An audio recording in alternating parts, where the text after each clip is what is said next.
देखिए इस थ्योरी का नेक्स्ट पॉइंट क्या है। हमने यहाँ पे देखा कि जो पार्टिकल्स हैं इनमें मूवमेंट होती रहती है, तो क्या आप लोग खुद सोचिए, क्या ऐसा पॉसिबल नहीं है कि ये जो पार्टिकल है ये मूव कर रहा है, क्या ये पार्टिकल मूव करते करते इस पार्टिकल के साथ टकरा नहीं सकता? हो सकता है ये दोनों पार्टिकल एक दूसरे के साथ टकरा जाए, मतलब टकराने को क्या बोलते हैं कि इनके अंदर कोलिजन हो जाए, ये दोनों एक दूसरे के साथ कोलाइड कर जाए, एक दूसरे के साथ टकरा जाए। या तो ये पॉसिबिलिटी है कि पार्टिकल्स मूव करते करते आपस में एक दूसरे से टकरा जाए, या फिर ये भी हो सकता है कि सपोज ये पार्टिकल मूव कर रहा है, मूव करते करते ये यहां से टकरा जाए। इसको क्या बोला जाता है? ये जो आपका एरिया है, ये जो आपका पोर्शन है, it is known as the wall of the container. क्या है ये कंटेनर की वॉल्स हैं। तो क्या बोला गया नेक्स्ट पॉइंट के अंदर कि हमने ये तो पढ़ लिया कि पार्टिकल्स कंटिन्यूअसली मूव करते रहते हैं, पार्टिकल्स में कंटिन्यूअस मूवमेंट होती रहती है, लेकिन ये भी पॉसिबिलिटी है कि पार्टिकल्स मूव करते करते एक दूसरे के साथ क्या हो जाए, कोलाइड हो जाए, एक दूसरे के साथ भी टकरा सकते हैं, या फिर they can also collide with the walls of the container. किसके साथ टकराएंगे? या तो एक दूसरे के साथ कोलाइड करेंगे, एक दूसरे से टकराएंगे, या फिर कंटेनर की वॉल्स के साथ भी वो टकरा सकते हैं। अब ये जो कोलिजन है, कोलिजन एक्चुअल में दो टाइप के होते हैं, एक होते हैं आपके इलास्टिक कोलिजन्स और एक होते हैं इन इलास्टिक कोलिजन। ये जो एक्चुअल में कोलिजन यहाँ पे होते हैं, these collisions are elastic collisions. अब एक नया वर्ड यहाँ पे आ गया है, इलास्टिक कोलिजन। इसका मतलब हम लोगों को समझना पड़ेगा। देखिए पार्टिकल्स अगर मूव कर रहे हैं तो सिंपल सी बात है, उनके अंदर कुछ ना कुछ एनर्जी होगी। पार्टिकल्स के अंदर एनर्जी है कुछ, तभी तो वो क्या कर रहे हैं, मूवमेंट कर रहे हैं। इलास्टिक कोलिजन का मतलब ये है कि जब पार्टिकल्स मूव कर रहे हैं तो जस्ट उनके अंदर रीडिस्ट्रीब्यूशन ऑफ एनर्जी हो सकता है ये पार्टिकल अगर इसके साथ टकरा रहा है, इसके साथ कोलाइड कर रहा है, तो अपनी थोड़ी सी एनर्जी वो इसको प्रोवाइड कर दे। हो सकता है ये वाला पार्टिकल अपनी एनर्जी क्या करे, इसको प्रोवाइड कर दे। ठीक है, ये तो चांसेस हैं, लेकिन एक पॉइंट आपको ये भी ध्यान रखना है कि ओवरऑल जो एनर्जी रहेगी कंप्लीट सिस्टम की, कंप्लीट गैसियस पार्टिकल की, वो ओवरऑल एनर्जी यहाँ पे क्या रहेगी, हमेशा कांस्टेंट रहेगी। Only redistribution of energy can take place, कि पार्टिकल्स जो है वो एक दूसरे के साथ एनर्जी क्या कर सकते हैं, एक्सचेंज तो कर सकते हैं, बट ओवरऑल एनर्जी वहां पे क्या रहने वाली है, सिस्टम की कांस्टेंट रहने वाली है। तो इस टाइप के कोलिजन्स को बोला जाता है इलास्टिक कोलिजन। तो कौन कौन से पॉइंट्स हम लोगों ने डिस्कस किए हैं अभी, कि हर एक गैसीय सब्सटेंस छोटे छोटे पार्टिकल से मिलकर बना होता है। वो पार्टिकल्स एक दूसरे से बहुत ज्यादा दूर हैं, the constituent particles are far away from each other, so there is no force of attraction और रिपल्शन बिटवीन दीज पार्टिकल्स। कोई फोर्स ऑफ अट्रैक्शन या फोर्स ऑफ रिपल्शन इन पार्टिकल्स में प्रेजेंट नहीं है, ना ही इनमें कोई फोर्स ऑफ ग्रेविटेशन प्रेजेंट है। ये पार्टिकल्स क्या करते हैं, कंटिन्यूअसली मूव कर रहे हैं, कंटिन्यूअसली मूवमेंट को शो करते हैं कंटिन्यूअसली। अब अगर ये पार्टिकल्स मूव कर रहे हैं तो इनमें कोलिजन हो सकते हैं, the particles can collide with one another and also with the walls of the container. And next point, ये जो कोलिजन्स हैं इनके, ये कोलिजन कैसे होंगे, इलास्टिक कोलिजन्स हैं। इलास्टिक कोलिजन का मतलब कि सिर्फ पार्टिकल्स की एनर्जी चेंज हो सकती है, चेंज होने का मतलब एक दूसरे में ये रिडिस्ट्रीब्यूट कर सकते हैं अपनी energy, only redistribution of energy can take place, but the overall energy या total energy will remain always constant here. ठीक है, देखिए नेक्स्ट पॉइंट क्या है, देखिए नेक्स्ट पॉइंट क्या कहता है कि सपोज ये पार्टिकल्स है, ये पार्टिकल्स मूव कर रहे हैं, तो जरूरी तो नहीं है कि सभी पार्टिकल्स की वेलोसिटी सेम हो।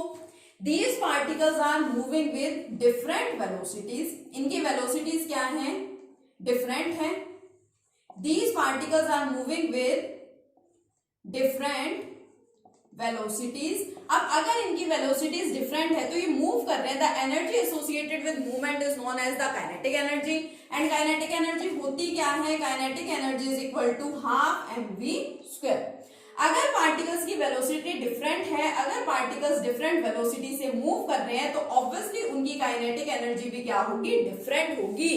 Particles are moving with different velocities as well as with the different kinetic energy. अलग अलग उनकी velocities हैं, तो ऑब्वियसली सिंपल सी बात है काइनेटिक एनर्जी भी क्या होगी, उनकी डिफरेंट होगी। और काइनेटिक एनर्जी को क्या बताया गया, this kinetic energy is directly proportional to the temperature. Temperature के ऊपर डायरेक्टली ये जो एनर्जी है वो डिपेंड करती है। क्यों? क्योंकि हमको पता है जितना ज्यादा हम यहाँ पे टेम्परेचर प्रोवाइड करेंगे उतनी ही फास्ट मूवमेंट होगी इन पार्टिकल्स की, मींस वेलोसिटी उतनी ही ज्यादा होगी, और वेलोसिटी जितनी ज्यादा काइनेटिक एनर्जी भी उतनी ही ज्यादा। So kinetic energy depends on the absolute temperature of the gas. तो ये कुछ सिंपल से पॉइंट्स थे kinetic molecular theory of gases के। आई होप आपको अच्छे से समझ में आ गए होंगे। काफी सिंपल सी प्रॉपर्टी है, ठीक है। जो हमारा नेक्स्ट कंसेप्ट है वो भी बहुत सिंपल सा है, चलिए देखते हैं उसको। Now our next concept is ideal gases and real gases. Ideal gas and real gas. अब हम लोग गैसियस स्टेट की तो बात कर रहे हैं, गैसेस के बारे में हम लोग पढ़ रहे हैं, लेकिन गैसेस भी एक्चुअल में टू टाइप्स की हम लोग बोल रहे हैं, ideal gas and real gas. हम लोगों ने इक्वेशन डिस्कस की थी एक, PV is equal to nRT. This equation is known as the ideal gas equation. इस इक्वेशन का नाम क्या था? Ideal gas equation. इसी को हम लोग कंबाइंड गैस लॉ भी बोलते हैं, या इसी को इक्वेशन ऑफ स्टेट भी हम लोगों ने बोला था। तो क्या कहा गया कि वो सारी गैसेस जो इस इक्वेशन को फॉलो करती हैं, इस इक्वेशन को सेटिस्फाई करेंगी eight all the conditions of temperature and pressure. चाहे आप कितना भी टेम्परेचर ले लो, कितनी ही हाई वैल्यू ले लो टेम्परेचर की, कितनी ही लो वैल्यू ले लो, सिमिलरली चाहे कितनी ही हाई वैल्यू ले लो प्रेशर की या कितनी ही लो वैल्यू ले लो, अगर कोई आपके पास ऐसा गैसियस सब्सटेंस है जो हर टेम्परेचर पे और हर प्रेशर पे आइडियल गैस इक्वेशन को सेटिस्फाई करेगा, then that gas is known as the ideal gas. उस गैस को हम लोग क्या बोलेंगे? आइडियल गैस बोलेंगे। तो आइडियल गैस को हम लोग डिफाइन कैसे कर सकते हैं? द गैस विच ओबेज या सेटिस्फाई, ठीक है, फॉलोज, एक ही बात है, the gas which obeys ideal gas equation, जो इस इक्वेशन को ओबे करे या फॉलो करे, the gas which follows ideal gas equation, but condition क्या है? at all the conditions of temperature and pressure, दोनों की कंडीशन आपको देखनी है। तो उस गैस को क्या बोला जाएगा? आइडियल गैस बोला जाएगा। लेकिन आपको ये बात सोच करके हैरानी होगी कि कोई भी गैस आइडियल गैस नहीं होती। No gas is ideal in nature. कोई भी आपके पास ऐसा सब्सटेंस नहीं है, ऐसा गैसियस सब्सटेंस नहीं है जो इस इक्वेशन को हर टेम्परेचर पे, हर प्रेशर पे सेटिस्फाई करे। इट मींस जो गैसेस हैं वो सारी की सारी क्या होती हैं? नॉन आइडियल होती हैं। नॉन आइडियल बोल दीजिए या तो कि वो आइडियल नहीं है, नॉन आइडियल, या फिर उसको बोलते हैं रियल गैसेस। इसका नाम ही देखो रियल है, यानी कि एक्चुअल में जो गैसेस होती है उनको क्या बोला जाता है? रियल गैसेस बोला जाता है, ठीक है। तो आइडियल गैस का मतलब the gas which follows ideal gas equation at all the conditions of temperature and pressure is known as the ideal gas, but no gas is ideal. कोई भी ऐसी गैस नहीं है जो हर टेम्परेचर पे और हर प्रेशर पे इस इक्वेशन को सेटिस्फाई कर जाए। तो कोई भी गैस आइडियल नहीं होती। सभी गैसेस को हम लोग क्या बोलते हैं? नॉन आइडियल गैस या फिर रियल गैस बोलते हैं। अब देखो गैसेस का बिहेवियर होना तो चाहिए था इस टाइप का, उनको ये वाली इक्वेशन शो करनी चाहिए थी, सेटिस्फाई करनी चाहिए थी, फॉलो करनी चाहिए थी, लेकिन वो ये इक्वेशन सेटिस्फाई नहीं कर रहे। It means they are showing deviations. Deviation का मतलब क्या होता है? डिफरेंट बिहेवियर शो करना। अगर मान लो किसी को, जैसे मान लो ये गैसेस की मैं बात कर रही हूँ, सपोज किसी गैसियस सब्सटेंस को ये इक्वेशन सेटिस्फाई करनी है, ये इक्वेशन फॉलो करनी है, और वो इस इक्वेशन को फॉलो नहीं कर रहा है, यानी कि वो डिफरेंट बिहेवियर शो कर रहा है, तो उसको हम लोग क्या कहेंगे? कि वो अपने बिहेवियर से डेविएट हो गया, उसने अपना बिहेवियर चेंज कर दिया। सो डेविएशन ऑफ गैसेस, गैसेस जो है वो क्या करती हैं? डेविएशन शो करती हैं फ्रॉम आइडियल बिहेवियर। उनको आइडियली बिहेव करना चाहिए था, लेकिन वो आइडियली बिहेव नहीं कर रही है, उसको क्या बोला जाता है? Deviation from ideal gas behaviour. अब इसी पॉइंट को एक ग्राफ की हेल्प से एक्सप्लेन किया गया। क्या कहा गया? एक ग्राफ प्लॉट किया किस किस के बीच में। एक तो लिया गया प्रेशर वॉल्यूम प्रोडक्ट, ठीक है। एक तो आपके पास क्या है? प्रेशर वॉल्यूम प्रोडक्ट है, और उसका प्लॉट किया गया against pressure, pressure volume product against pressure. और क्या कहा गया कि अगर मान लीजिए कोई गैस आइडियल है तो वो जिस टाइप का ग्राफ शो करेगी वो ग्राफ होगा ऐसा।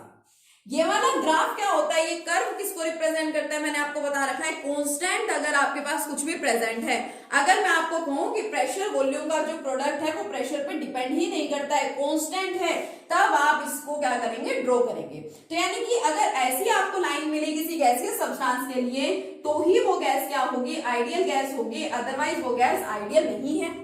अब ग्राफ प्लॉट करके देखे गए हर टाइप के गैस के लिए, बहुत सारे गैसियस सब्सटेंस लिए गए और ग्राफ प्लॉट किए गए PV, pressure volume product and pressure के बीच में, और देखा गया कि जो गैसेस हैं वो इस टाइप का बिहेवियर शो ही नहीं कर रही, वो इस बिहेवियर से डेविएट हो रही है, उनके बिहेवियर में डेविएशन आ रहा है। किस किस टाइप के ग्राफ मिले? देखो, किसी गैस के लिए मिल रहा था ऐसा ग्राफ, ऐसी स्ट्रेट लाइन ऊपर की तरफ, किसी के लिए मिल रहा था ऐसे, किसी के लिए इस टाइप का ग्राफ, इस टाइप का ग्राफ। एक्चुअल में ये ग्राफ है किन किन के लिए मैं आपको बताती हूँ। ये जो ऊपर मैंने पहली स्ट्रेट लाइन दिखा रखी है, इट इज फॉर हाइड्रोजन। सबसे पहले हाइड्रोजन गैस को लिया गया और उसके लिए ग्राफ प्लॉट करके देखा गया, उसका बिहेवियर चेक किया गया, तो उसने डेविएशन शो किया इस बिहेवियर से, उसका ग्राफ इस टाइप की स्ट्रेट लाइन थी। नेक्स्ट वाला ग्राफ है हीलियम के लिए, जो नेक्स्ट लाइन आपको दिख रही है, नेक्स्ट कर्व दिख रहा है, इट इज फॉर हीलियम। ये जो बना रखा है ऐसे, पहले नीचे गया थोड़ा सा और फिर ऊपर आ गया, it is for carbon monoxide. Next one is for methane. ठीक है, तो आपको थोड़ा सा ध्यान देना है यहाँ पे कौन सा किस गैस के लिए है। लेकिन कुछ भी हो, कोई भी आपका गैसीय सब्सटेंस इस तरह का बिहेवियर शो नहीं कर रहा था, यानी सभी के अंदर क्या हो रहा था, डेविएशन हो रहा था। सारी गैसेस आइडियल बिहेवियर से डेविएट हो रही थी, डेविएशन शो कर रही थी। तो फिर देखा गया कि यहाँ पे डेविएशन का रीजन क्या है, कि अगर मान लो कोई सब्सटेंस कुछ डिफरेंट बिहेवियर शो कर रहा है, तो उस डिफरेंट बिहेवियर को शो करने का कुछ रीजन भी तो होना चाहिए ना, ऑब्वियसली कुछ ना कुछ रीजन होगा। तो नेक्स्ट हम लोगों को यही देखना है कि जो गैसेस हैं वो डेविएशन क्यों शो करती हैं। ठीक है, इतना कंसेप्ट आपको अच्छे से पढ़ना है। नेक्स्ट लेक्चर में मिलेंगे अपने नेक्स्ट टॉपिक के साथ। Okay, thank you.